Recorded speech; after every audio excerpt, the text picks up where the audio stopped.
පඩියකින් ජීවත් වෙන්න අමාරු ආර්ථික පරිසරයක සම්ප්‍රදායික ගෑණියක් වගේ ගෙදර වැඩයි දරුවන්ගේ වැඩයි කරගෙන පැත්තකට වෙලා නිකන් ඉන්න බැහැ ළමයි දැන්. ඉතින් ඒ දේවලුත් කරගෙන පුංචි හරි ගෙදරට ආර්ථික වාසියක් ගේන්න පුළුවන් නම් ආර්ථික වශයෙන් ශක්තියක් වෙන්න පුළුවන් නම් ඒක මාර වටිනවා. ඉතින් අන්න ඒ නිසාම මම හිතුවා අපි හැමෝම වෙනුවෙන් ගොඩක් මහන්සි වෙන මගේ ආදරණීය හස්බන්ඩ් පුංචි හරි ශක්තියක් වෙන්න. ඔයාලා මේ දකින්නේ මම ඒ වෙනුවෙන් තියපු එක පියවරක්. මේ තමයි ඉතින් අපේ ගෙදරට අලුතින් එකතු වුණු අලුත් සමාජිකයා.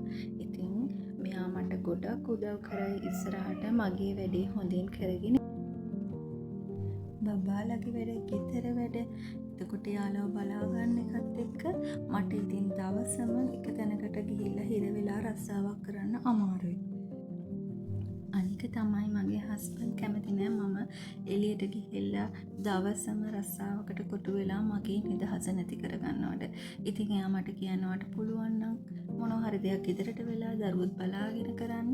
එහෙම නැත්නම් මොකොත් මොනකර දරුවෝ බලාගෙන ගෙදරට වෙලා ඉන්න කියලා තමයි එයා මට කියන්නේ. මොනවද කරන්න පුළුවන් කියලා වටපිටේ ටිකක් හොයලා බැලුවම ගෙවල් ළඟම ඇඳුම් මහන තැනක් හම්බ වුණා මට. ඉතින් එතනට මට පුළුවන් සතියේ දවස් 5 උදේවරුේ ගිහිල්ලා මහලා එන්නත් පුළුවන්, ගෙදරට ගෙනල්ලා මහන්නත් පුළුවන්.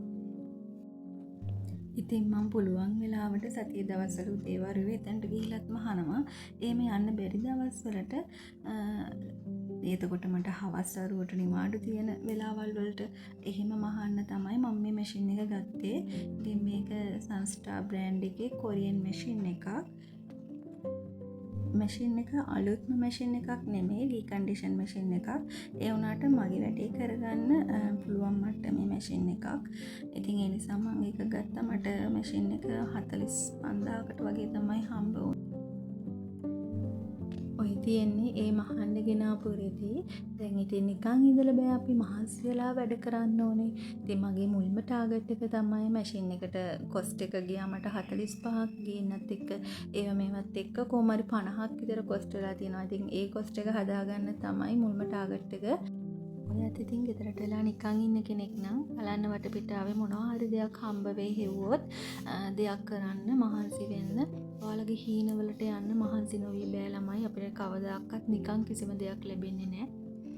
ප්‍රාර්ථනා කරාට හීන වැව්වට ඒ දේවල් සැබෑවෙන්නේ නැහැ. ඉතින් අපි ඒ දේවල්වලට මහන්සි වෙන්න ඕනේ. එතකොට තමයි අපිට ඒ දේවල් සැබෑ කරගන්න පුළුවන් වෙන්නේ. ඉතින් ඔයාලා දකින්නේ මගේ පරණ මැෂින් එක. ඒ මැෂින් එකේ මම මහන ඒ මැටීරියල් මහන්න බෑ.